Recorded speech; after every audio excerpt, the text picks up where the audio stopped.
नमस्कार। कार्यक्रम सामाजिक सरोकार लेकर मैं हूं पूर्वा त्रिवेदी। आपने अभी तक बाल आश्रम सुने होंगे, वृद्धा आश्रम सुने होंगे, लेकिन क्या कभी आपने निराश्रित आश्रम सुना है? जी हाँ, आज हमने अपने स्टूडियो में जिनको आमंत्रित किया है वो निराश्रित आश्रम का संचालन करते हैं। आज हम मिलवाना चाहेंगे आपको इंदौर के दो वरिष्ठ समाज सेवियों से। हमारे साथ स्टूडियो में मौजूद हैं यश प्रेरणा पाराशर जी। बहुत बहुत स्वागत है आपका हमारे कार्यक्रम सामाजिक सरोकार में। साथ ही हमारे स्टूडियो में मौजूद हैं श्याम सोनगर जी। श्याम जी, बहुत बहुत स्वागत है आपका, अभिनंदन है हमारे कार्यक्रम सामाजिक सरोकार में। जैसा कि आप लोग बहुत नए कॉन्सेप्ट पे काम कर रहे हैं समाज में, मतलब बहुत सारे आश्रम हमने सुने हैं।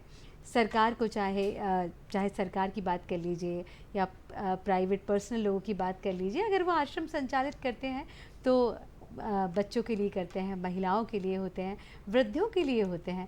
लेकिन पहली बार हमने सुना है कि निराश्रित आश्रम भी एक सेवा का संकल्प हो सकता है, एक भाव हो सकता है निराश्रित आश्रम। तो श्याम जी, सबसे पहले जानना चाहूँगी आखिर ये क्या है निराश्रित आश्रम? निराश्रित आश्रम जो प्रदेश के और इंदौर के आसपास के ऐसे लोग बेसहारा निराश्रित जिनका कोई भी नहीं है इस दुनिया में, अकेले हैं, रोड साइड पड़े हैं, तो उनकी हम सेवा करते हैं, उन्हें एक नया जीवन देने की कोशिश करते हैं। जी, यश जी, जैसा कि बताया कि निराश्रित आश्रम इस तरह का कॉन्सेप्ट है, तो आपने जो है कैसे आपके मन में आया, कब से इसकी शुरुआत की, कैसे आपको प्रेरणा मिली? मैम एक्चुअली हुआ ये था कि मैं काफ़ी समय से बुज़ुर्गों के लिए काम कर रहा था और मैंने देखा कि बहुत सारे ऐसे बुज़ुर्ग हैं जो शहरों पे मतलब रोड साइड पे बैठे रहते हैं, जिनको कोई पूछने वाला नहीं। मैंने कई बुज़ुर्गों से बात करने की कोशिश की कि आप लोग कहाँ रहते हो, क्या स्थिति है आपकी। उनका कहना है कि हम यहीं पड़े हैं, हमको कोई उठाने वाला नहीं है। सबसे बुरी बात ये थी मैम कि उन बुज़ुर्गों में कुछ लोग ऐसे थे जो चल नहीं सकते हैं, मतलब अपना शरीर को रोड से घीस के अपने छोटे मोटे काम या कहीं जाना है तो वो कर रहे हैं।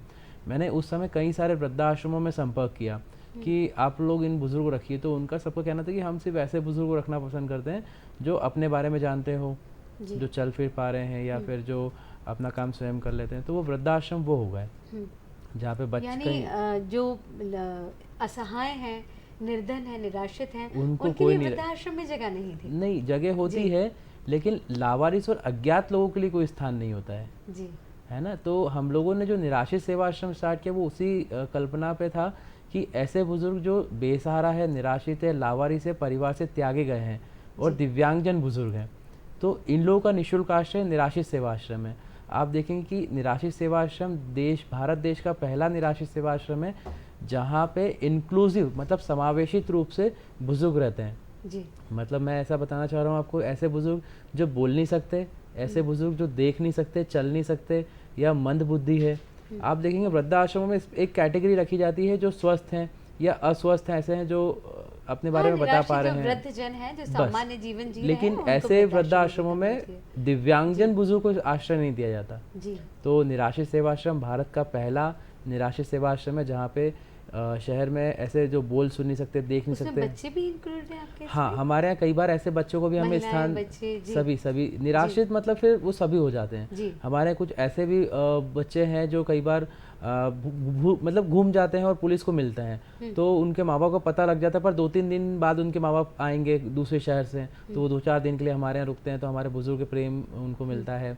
कुछ ऐसी महिलाएं हैं जिनके परिवार में विवाद की स्थिति हो जाती है, तो ना ससुराल वाले उनको स्वीकारते हैं ना फिर मायके वाले उनको रख पाते हैं, तो हम लोगों ने ऐसी कई सारी महिलाओं को भी आश्रय निराश्रित सेवा आश्रम में दिया है। तो निराश्रित सेवा आश्रम मतलब वो सभी लोगों के लिए एक आश्रय है जो निःशुल्क है 100%। जी, मतलब दर्शकों देखिए ना आप, जिसका कोई सहारा नहीं है उसका निराश्रित आश्रम सहारा है। हाँ, यानी अगर आप चाहें कि जब आपको हर जगह से हताशा मिले और या ऐसे लोग हैं जिनको कहीं आश्रय नहीं मिल सकता, उनके लिए कम से कम एक जगह ऐसी है, जैसा कि यश जी ने हमको बताया कि भारत देश का ऐसा पहला ये निराश्रित आश्रम है जहाँ इस तरह के लोग जो है आ सकते हैं और अपने हक के साथ, अधिकार के साथ बिल्कुल, वहाँ सम्मान रह के साथ सकते वो रह हैं। सकते हैं। जी। यश, कैसे इसकी शुरुआत की आपने? मतलब कितने साल इसको हो गए हैं, और उसके साथ भी क्या आप लोग का कोई प्रोफेशन है? जी। क्या करते हैं, या अ, पूरा ही जीवन आपने इसमें दे मैं दिया पूरी है? डिटेल में आपको बताता हूँ। जी। सन 2011 में सबसे पहली बार मैं ब्लड डोनेट करने गया, तो एक छोटी सी बच्ची को ब्लड डोनेट किया। जी। तब हमने सोचा कि यार वो बच्ची को हम ऐसे बहुत सारे लोग जो परेशान हैं उनको हम ब्लड डोनेट करके काम करेंगे। तो हमने एक संस्था, एक ग्रुप बनाया, उस संस्था का नाम रखा रक्त मित्र। रक्त मित्र। रक्त मित्र, ब्लड डोनेशन के लिए यस। था। जी। तो रक्त मित्र इंडिया हाँ। फाउंडेशन, हमारा टैगलाइन है, रक्त मित्र इज़ अ लास्ट ऑप्शन। जब जी। आप सब तरह से हार मान जाते हो तो आप रक्त मित्रों के पास आइए, हम आपकी निःशुल्क सेवा देंगे। क्या बात है। तो इसी क्रम में मैं जब पहली बार मैंने कई बार ब्लड दिया, अभी तक मैं 33 टाइम ब्लड डोनेट कर चुका हूँ। अच्छा। तो ऐसे ही सन 2014 में मैं ब्लड डोनेट करने गया था, तो मैंने हमारे यहाँ प्रदेश का सबसे बड़ा शासकीय हॉस्पिटल है एमवाय हॉस्पिटल, महाराणा यशवंतराव जी, चिकित्सालय।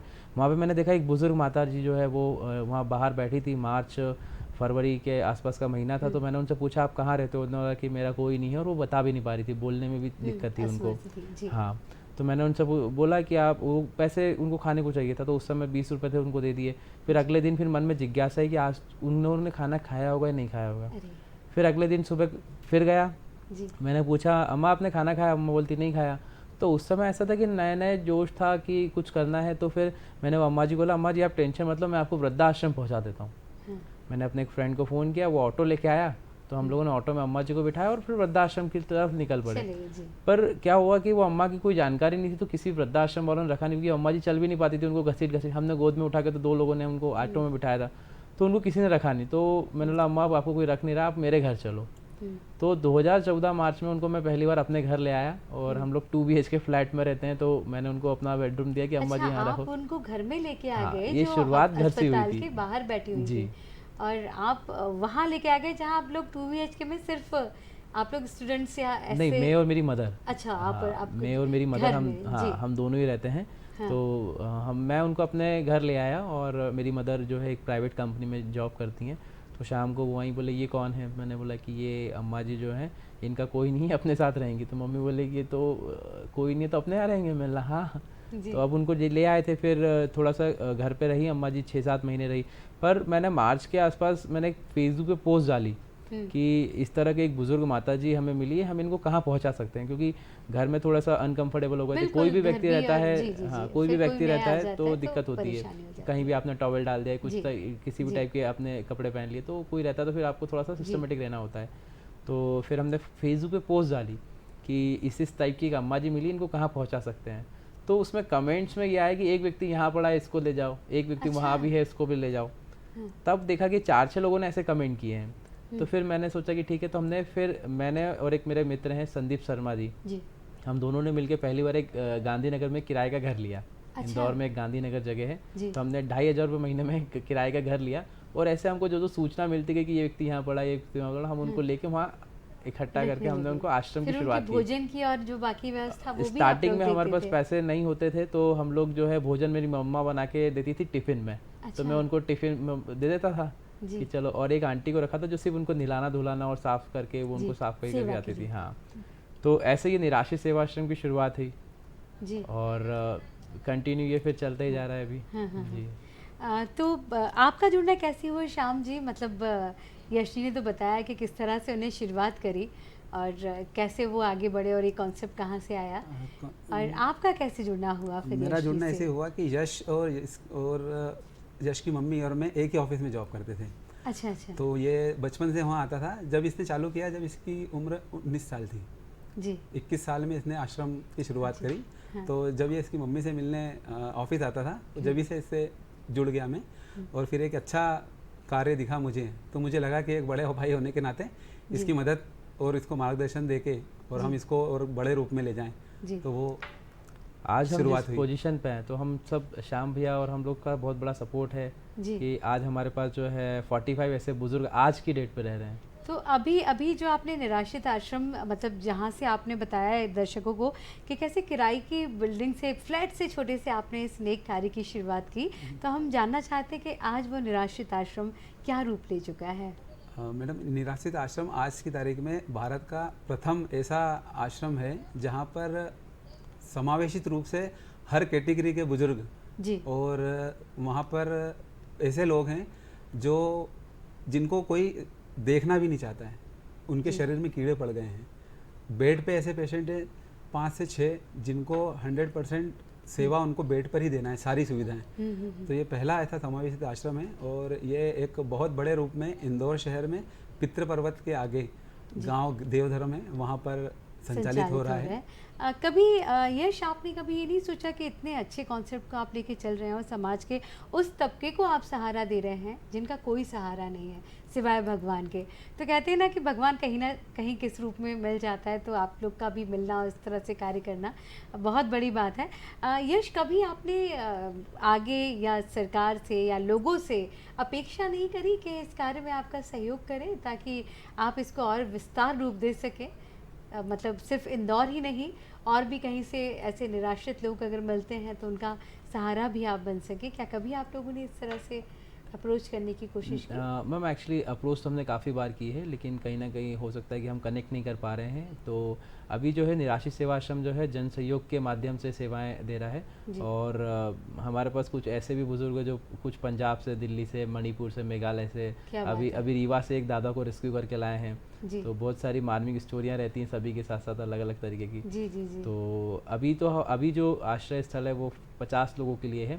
हमारा मेन कॉन्सेप्ट ये नहीं है कि हम उनको यहाँ रखें, हमारा मेन कॉन्सेप्ट ये कि हम उनकी काउंसलिंग करके उनको घर पहुँचाएं। आप हम उनका कितना ही ख्याल रख ले, लेकिन घर की बात घर ही होती है। तो हम लोग अभी तक मोर देन 700 ऐसे लोगों की काउंसलिंग करके उनको अपने माता पिता और बच्चों का वापस समन्वय स्थापित कर चुके हैं कि वो अपने घर पे रहे। क्या बात है, मतलब आप अभी तक 700 लोगों को आप इस तरह से घर पहुंचा चुके हैं। बहुत बढ़िया, बहुत ही बढ़िया। और इसमें हमारी पुलिस बहुत मदद करती है जी। एरोड्रम थाने पे भी हमको काउंसलिंग करने के लिए मेरे को कई बार इनवाइट किया जाता है। तो माता पिता की केस में मैं उनकी काउंसलिंग करता हूँ। फिर काउंसलिंग करने के बाद जब बच्चे अपने माँ बाप को ले जाते हैं तो वो तो हमारे लिए बहुत बड़ी खुशी का पल होता है। लेकिन उसके बाद भी हम उनके घर जाके मॉनिटरिंग करते हैं कि अब क्या व्यवहार है उनका। तो हम लोगों ने उसमें 80% केस में सक्सेस रेट पाया है। तो मेन कॉन्सेप्ट ये नहीं है कि आश्रम को चलाना है, मेन कॉन्सेप्ट ये कि आश्रम चलना ही क्यों है। हम काउंसलिंग करके उनको घर पहुंचाएंगे। बिल्कुल बिल्कुल, मतलब ये बहुत ही अच्छा संदेश है लोगों के लिए कि देखिए ना कि हम उनको रखना नहीं चाह रहे, हम चाहते हैं कि वो परिवार की जो प्रेम है, मित्रता है, वो विधिवत उसी तरह से बनी रहे। अपना पन बुजुर्ग अगर वो किसी कारणवश अलग हो गए हों तो बहुत अलग ही बात हो जाती है कि उनका जो मानसिक संतुलन है खो गया है, नहीं पहुंच पा रहे हैं। हाँ, लेकिन जानबूझ के अगर ऐसा किया जाता है और फिर अगर आप काउंसलिंग करके उनको परिवार से तक मिलवा रहे हैं, कई बार ऐसे केसेस आते हैं मैम कि बच्चों ने मारपीट के निकाल दिए या बुजुर्ग ही गुस्सा करके घर से बाहर हो गए हैं। तो हमारा मेन कॉन्सेप्ट है कि यार थोड़ा सा जो समन्वय स्थापित हो जाए, समझाइश हो जाए तो समझ जाते हैं। कुछ लोग जो समझ जाते हैं वो अपने माता पिता को वापस ले जाते हैं, कुछ लोग नहीं समझ पाते, वो माता पिता आज भी हमारे साथ रह रहे हैं, साथ में रह रहे हैं आपके।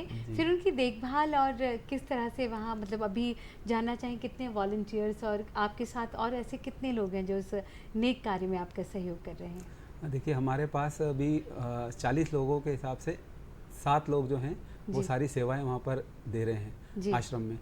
और सारी सुविधाएं जो है भोजन बनाने वाले से लेकर स्वीपर, साफ सफाई वाले, बुजुर्गों का ध्यान रखने वाले, कपड़े धोना, सारी चीज़ें जो एक घर परिवार में के लोग करते हैं, जो एक दूसरे का ख्याल रखते हैं, वैसे हमारे वॉलंटियर जो हैं वो पूरा ध्यान रखते हैं। बिल्कुल यश, हम चाहेंगे कि अगर जो दर्शक, क्योंकि अभी आपको पूरा देश इस समय देख रहा है, और हम चाहेंगे कि इस समय जो दर्शक हमारे आप लोग को देख रहे हैं और क्या नाम से वो जानना चाहते हैं, अगर आपके इस कार्य से जुड़ना चाहते हैं या किसी की सूचना आप तक पहुंचाना चाहते हैं, तो क्या कोई हमारा ऐसा ईमेल एड्रेस या आपका ऐसा फ़ोन नंबर क्या है, या अपनी तरह से आपकी मदद करना चाहते हैं, जुड़ना चाहते हैं, तो किस तरह से आपसे संपर्क कर सकते हैं, कृपया बताइए। इसके लिए आप जो है हमें संपर्क कर सकते हैं। कॉन्टैक्ट नंबर मैं बता देता हूँ। कॉन्टैक्ट नंबर है 9755550555 9755550555। ये हमारा हेल्पलाइन नंबर है। आप पूरे भारत से हमारे साथ जुड़ सकते हैं। और अगर आप इंदौर, भोपाल या आसपास के एरिया से, तो आप सबसे हाथ जोड़ के निवेदन है, आप निराश्रित सेवा आश्रम विजिट करिए और जो वहाँ माता पिता रह रहे हैं उनके साथ बात करिए, उनके साथ अपना समय व्यतीत करें, आपको बहुत अच्छा लगेगा।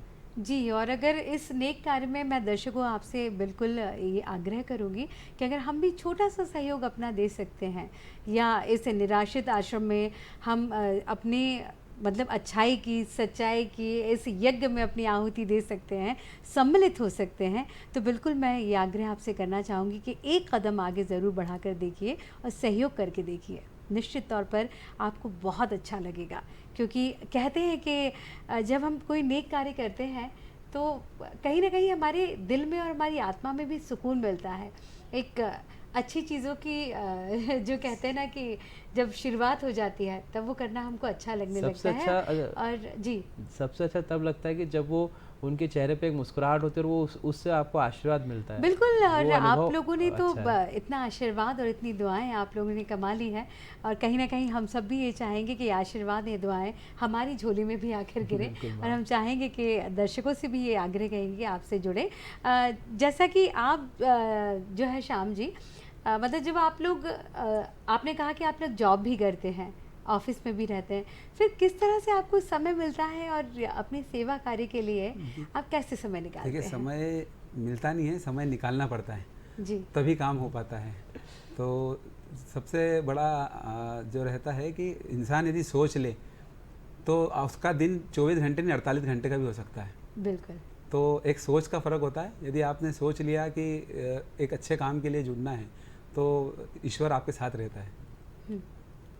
तो बिल्कुल मतलब ये है कि अगर करने का जुनून और जज़्बा हो, जी। तो कोई भी काम नामुमकिन हाँ। नहीं है, आप हमेशा कर सकते हैं। श्याम जी, आप लोग इस तरह से जो कार्य कर रहे हैं, लोग मिलते हैं और फिर आपने बताया कि पुलिस प्रशासन आपको सहयोग करता है, भोजन भी आप उनको देते हैं, घर पहुंचाते हैं। तो क्या कोई ऐसा संस्मरण आपको याद है जब किसी ऐसे व्यक्ति को आपने घर पहुंचाया हो और उनके परिवार ने उन्हें देख के जब आशा और उम्मीद ही छोड़ दी हो कि ये हमसे मिलेंगे या ये परिजन हमारे पास आएगा? बहुत सारे केस जी। हैं, यदि ये बोलने चलेंगे तो आप समझिए कि समय ख़त्म हो जी, जाएगा, जी, जी। इतने सारे केस हैं। जी। तो ऐसे एक बहुत अच्छा इंसिडेंस है हमारे साथ में कि कोविड का जो समय पूरे देश ने, पूरी दुनिया ने देखा है। बिल्कुल। तो उस समय एक परिवार था जिनकी आर्थिक स्थिति थोड़ी सी ख़राब हो गई, तो वो आपस में रहने, और भैया जो थे उनकी जॉब चली गई, मम्मी पापा अलग रहने लग गए, उनकी वाइफ अलग चली गई, वो खुद अलग सर्वाइव करने लग गए, रहने की जगह भी नहीं थी। तो परिचित के माध्यम से हमें पता पड़ा कि उनको कुछ दिनों के लिए आश्रय चाहिए मम्मी पापा के लिए, ताकि अच्छा। भैया कहीं वापस से जाके जॉब कर सके। तो वो हमारे साथ 1.5 साल रहे। डेढ़ साल रहे वो आपके बुजुर्ग साथ, हमारे उनके साथ, परिवार होते हुए भी वाइफ आपके अलग, साथ रहे? भैया अलग और मम्मी पापा अलग। ओह! मजबूरी थी, तो 1.5 साल हमारे साथ रहे। लेकिन 1.5 साल बाद जब वो भैया वापस से इस्टेब्लिश हुए, उनका परिवार वापस से बना, वो उनको वापस अभी कुछ दिनों पहले लेके गए हैं। तो वो हमारे लिए बहुत खुशी का दिन था कि वो ऐसा समय था जब उनको वाकई में ज़रूरत थी। तो हमें ईश्वर ने उस माध्यम चुना और हमने उनको जो है वापस से वो परिवार आज साथ में है। बिल्कुल। जैसा कि यश आपने बताया कि भारत में पहला कॉन्सेप्ट है ये निराश्रित आश्रम का। जी। क्या कोई आगे की कार्य योजना है इसको लेकर? क्योंकि सेवा तो अपनी जगह है, लेकिन एक और भी लोगों के लिए कार्य करने की जो प्रेरणा रहती है कि हम इसको कैसे विस्तार करें ताकि अधिक से अधिक लोग जो हैं उनको सहारा मिल सके और उनका जीविकोपार्जन जो है वो अच्छे से चल सके, आप उनका सहारा बन सके या लोग जुड़ सकें। अभी तो हमारा किस अभी तरह हमारा से जो आप आगे कैंपस कार्य है कर रहे अभी हैं? हम जी। उसको और बढ़ाने का प्लान कर रहे हैं। तो जी। मतलब एक्चुअली आज के समय की बात करोगे तो ऐसा है कि बहुत सारे ऐसे बच्चे हैं जो अपने माता पिता का ध्यान नहीं रख पा रहे हैं। आए दिन इतने फ़ोन आते हैं कि मेरे पेरेंट्स को ये दिक्कत है, मेरा बेटा मुझे मारता है। अभी मैं सुबह जब इंदौर से निकला था तो एक फ़ोन आया कि मैं ब्लाइंड हूँ, मैं देख नहीं सकता और मेरा बेटा मेरे को मार के मेरा एटीएम ले जाता और पैसे निकाल लेता। अभी ओह! मेरे सुबह की बात है, मैं जब इंदौर से निकला था तो मैंने बोला कि आप परेशान मत होइए, मैं थाने पे सूचना देता हूँ। पर अब प्रॉब्लम क्या है कि वो बताना भी नहीं चाहते कि थाने पे कि मेरे को ऐसा हो रहा है। तो ऐसे बहुत सारे केसेस है। तो हम लोग अभी चाह रहे हैं कि हम अभी जहाँ हमारे पास 50 लोगों का मतलब कैपेसिटी है, हम इसको 150 के लिए इंक्रीज़ कर रहे हैं। हम बिल्डिंग परमिशन और उस पर काम कर रहे हैं ताकि हम लोग और अच्छे जी। से सेवाएं दे सकें। जी, और सभी अभी जैसे आपने इसकी शुरुआत इंदौर से की है। अब कहते हैं ना कि जब हम कुछ अच्छा कार्य करते हैं तो लोग जुड़ते जाते हैं, कारवां बढ़ता चला नहीं, जाता मैं है। बिल्कुल तो अगर ये और सिटीज़ में कभी आपने सोचा कि हम इस तरह का कॉन्सेप्ट जो है मध्य प्रदेश के अन्य शहरों में भी लेकर आएँ या मध्य प्रदेश के बाहर भी हम लेकर जाएँ? देखिए, अभी तो सबसे पहले तो ये होना ही नहीं चाहिए, वृद्धाश्रम और इन चीज़ों की ज़रूरत पड़ना ही नहीं चाहिए। लेकिन फिर भी यदि ज़रूरत पड़ती है तो अभी तो मध्य प्रदेश और मध्य प्रदेश के आसपास के शहरों से हमारे पास जब भी कॉल आता है तो हम सबकी मदद करते हैं और हमारे पास लेके आते हैं उनको।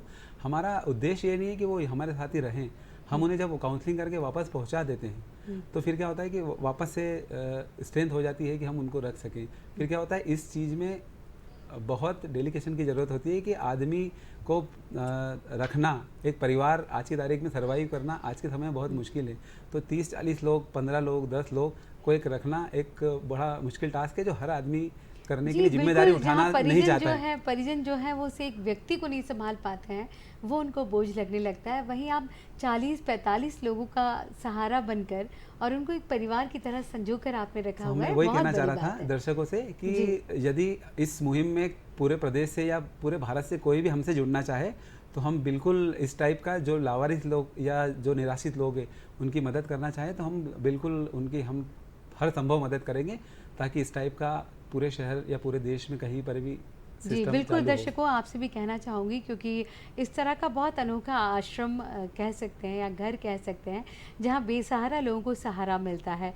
तो अगर आपको भी इस तरह के कोई व्यक्ति मिलते हैं या सूचना मिलती है, तो जैसा कि यश जी ने अपना नंबर दिया है, अपनी संस्था का नंबर दिया है, आप उस पर फ़ोन करके उनसे संपर्क करके, और स्क्रीन पर आप देख सकते हैं कि नंबर आपको दिखाई दे रहा है, इस नंबर पर आप कॉल कर कर जो है मदद कर सकते हैं। जी, नंबर आप नोट कीजिए, 9755550555। जी हाँ, ये हेल्पलाइन नंबर है इस संस्था का।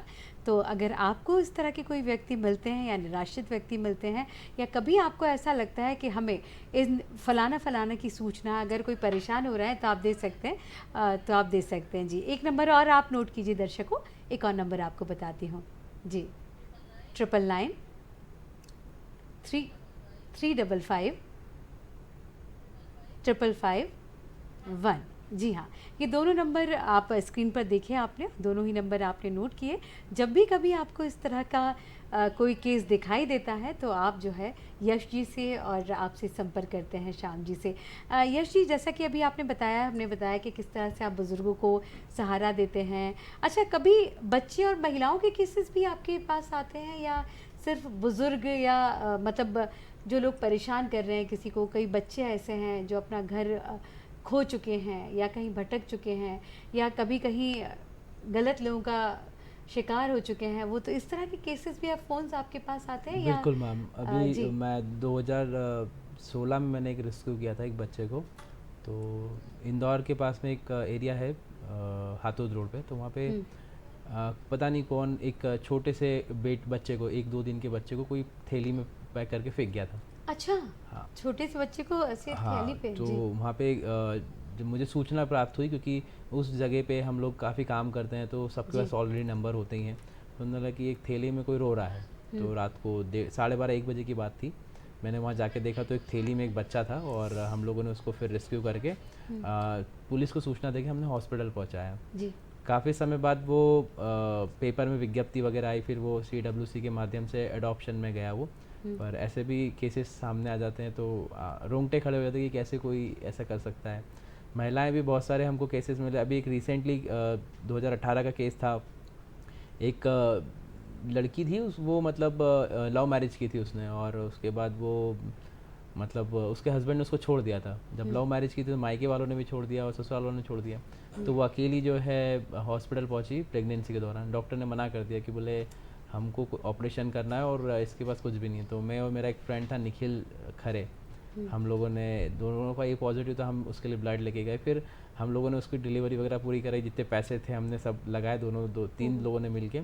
फिर वो उनको बेटा हुआ तो उन्होंने बेटे का नाम भी यश रखा मेरे देखिए ना नाम पे। दर्शकों कि तो किस तरह ऐसे के भी जो केसेस हुए केसेस हैं, हैं। किस तरह की बातें जो हैं वो बिल्कुल यश एकदम सामने आती हैं, और जिनके बारे में हम कभी सोच भी नहीं सकते, वो चीज़ें आपको यहाँ देखने मिलती हैं। देखिए ना, एक समाज का वो वर्ग है जो पूरी तरह से समाज सेवा के लिए तत्पर है, और आगे आकर समाज को कुछ देना चाह रहा है, कुछ करना चाह रहा है, और पूरे समर्पण के साथ समाज सेवा में लगा हुआ है। वहीं एक ऐसा वर्ग है जो इस तरह की बातों को और वारदातों को भी अंजाम दे रहा है, जहां अपने अपने होकर भी नहीं है। तो ऐसा समाज में रहकर अगर हम सामाजिक प्राणी नहीं बन सकते, तो कृपया करके मैं आपसे अनुरोध करूंगी कि इस तरह की चीज़ें भी ना करें, क्योंकि हमारे बहुत सारे समाज सेवी जो हैं वो समाज को सुधारने के लिए बहुत सारे प्रयास कर रहे हैं। हम चाहते हैं कि हम सब मिलकर इनका सहयोग करें। तो यश और आप श्याम जी, आपका बहुत बहुत धन्यवाद Thank you. हमारे शो में आने के लिए। यश, मैं चाहती हूँ कि आप चलते चलते हमारे दर्शकों को एक शॉर्ट मैसेज दें संक्षेप में, कि वो भी आगे आएँ और आपके इस कार्य से जुड़ें। नमस्कार, मैं आप सभी को एक बेसिक सिचुएशन या बेसिक जानकारी देना चाहता हूँ। आपको कहीं भी बेसहारा, निराश्रित और ऐसे कोई बुज़ुर्ग मिलते हैं, आप किसी भी शहर से हैं, आप सिर्फ 100 नंबर पर सूचना देके उनकी मदद कीजिए। पुलिस जो है उनको उनके जहाँ भी उनकी सिचुएशन होगी या जहाँ उनको रखा जा सकता होगा वहाँ पहुँचाएगी, ताकि आपके इस 100 नंबर पे कॉल करने से किसी भी बेसहारा व्यक्ति को एक मदद मिल जाएगी। तो कृपया आप 100 नंबर पर सूचना देके बुज़ुर्गों की मदद करें। बिल्कुल, निश्चित तौर पर आप ये बात ज़रूर ध्यान रखेंगे। तो आपका यश जी और श्याम जी, आप दोनों का हमारे शो में आने के लिए बहुत बहुत धन्यवाद। Thank you. और आप सभी को भी बहुत बहुत धन्यवाद। देखते रहिए हमारा कार्यक्रम सामाजिक सरोकार, और आप सभी को नमस्कार। नमस्कार।